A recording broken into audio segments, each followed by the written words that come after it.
I'm Graeme Isaako, and this is my world. What's stopping us?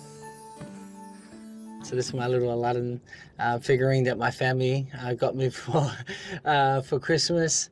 And I always kind of have one side for my family and one side for my arts. And so over here I've got my best friend and my grandfather, my son, my niece, Jesus Christ, my wife.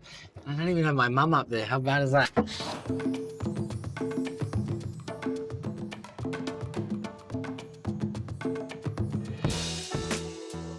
My mum is in Sydney, Australia. Oh, she's proud. She's so proud. She always calls me up after opening night, like, how'd you go? How'd you feel? I'm proud of you, da-da-da. Did you put up my thing in your room? Like every opening night, she'll send me a little plaque. It's on here. Son, thank you for being such an important part of our lives. She always wants to be a part of my dressing room. Yeah, it's cool. And this is probably the most important thing to me because you're taking on such a big role.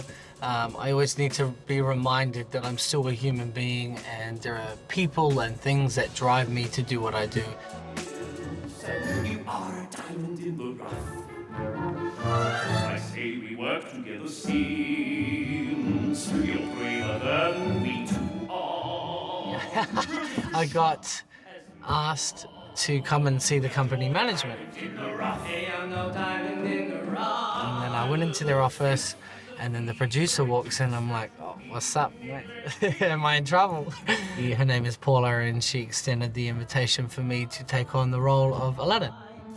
And once the journey's done, you'll have some faith in me. After 1,000,000 miles or so, we might feel like we're free. And it was just that moment of, oh man, I finally got what I've always wanted, you know? Just something that could show the world that I had been working my butt off for all these years for something.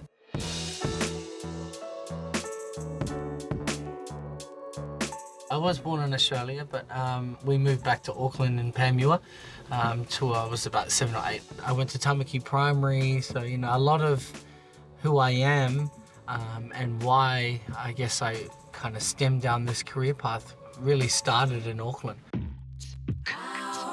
My earliest memory honestly has to just be Sundays after church, going home and sitting by my nana on the piano. You know, and she'd play hymns and I'd sing and I'll never forget those feelings.